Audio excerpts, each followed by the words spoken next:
Growing up in the digital age, we're in a world where kids are texting and babies are using iPads. Computers and the internet can be great tools for learning, but how much technology is too much?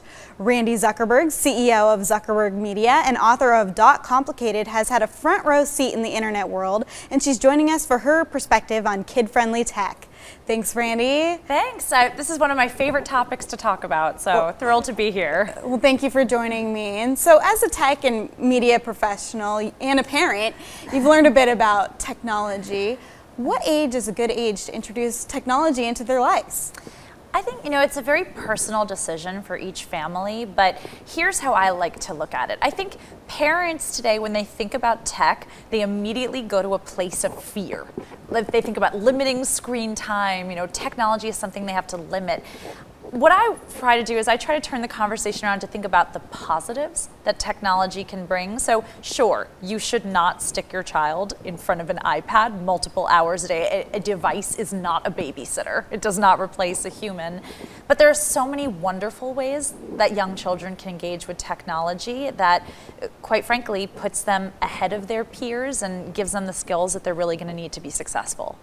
And companies are thinking about what age is the right age to introduce users as well. You worked at Facebook alongside your brother Mark, and they have a minimum of 13. There's Snapchat kids, Vine kids, YouTube kids. Everyone is thinking about what's the right way to introduce technology to kids. What could technology companies do to address that kid market? Well, I think right now the government has established this 13 as the age when children are responsible. That being said, in my life, I've met some incredibly mature 10 and 11-year-old children. I've met, some grown men, senators, congressmen that tweet inappropriate things, for example, and maybe should not have their privileges to social media even at, age 50 or so. So I think, again, it's a real personal decision in your family, and some parents might not like what I'm about to say because it hits a little close to home, but I think parents really need to look at their own behavior around technology, because they can't just rely on social media sites' rules and limitations to have their children have good behavior around tech. It starts somewhere. It starts with children observing their parents' interactions with technology.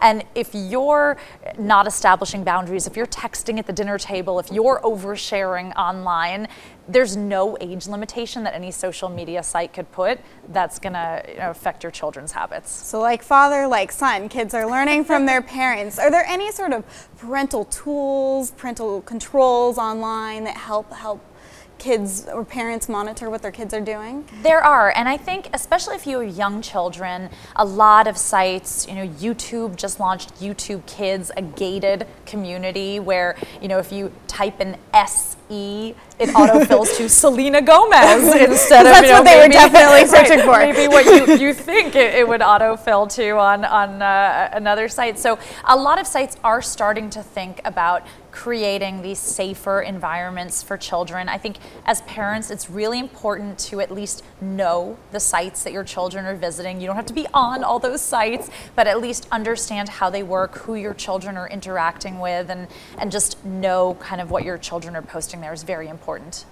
And there's a growing debate about whether smartphones should be even allowed at schools. What do you think about that? Are smartphones a good learning tool, or tablets, or are they a distraction? I think it goes both ways. There was a really interesting study, I think it was in Japan actually, where there was a school that had a lot of children cutting school. And the school turned around and said, we're giving everyone free iPhones. And everyone was like, yay, free iPhone. And what they didn't realize was that they were being tracked when they cut school. Oh no. And all of a sudden, attendance went to perfect, because the school now knew who was cutting school or not, and they didn't want to lose their iPhone. So I think there are some interesting ways to make smartphones and make that technology work, but I do think that schools need to be really smart about it. Just having a phone out there, it's very distracting. I mean, we've even shown even adults are distracted by that, by the rates that we text and drive, that we can't even let a text message wait till we get to a location. So I think it's about balance, especially with children. We need to be really careful.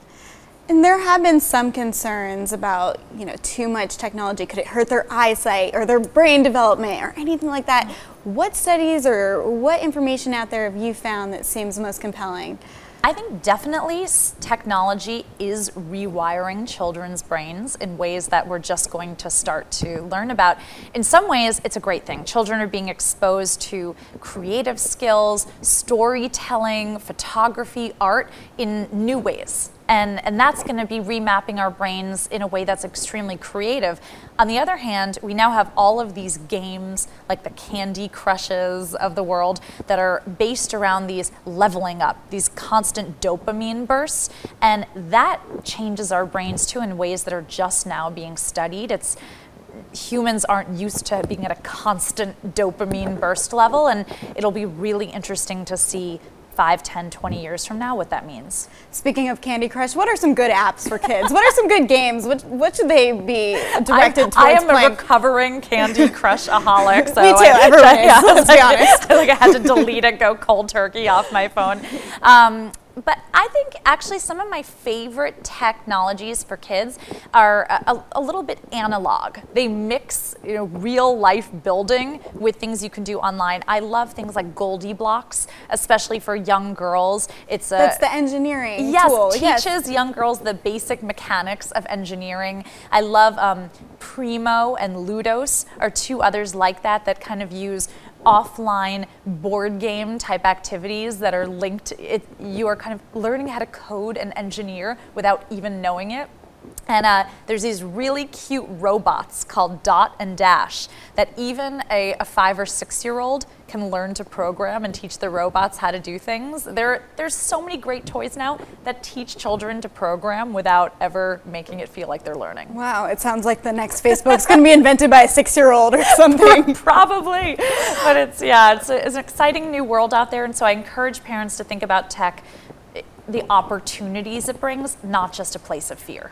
Right, looking at tech, but safely and responsibly. Absolutely. Randy Zuckerberg, thank you so much for joining me. From the NASDAQ, this is Katie Roof for FoxBusiness.com.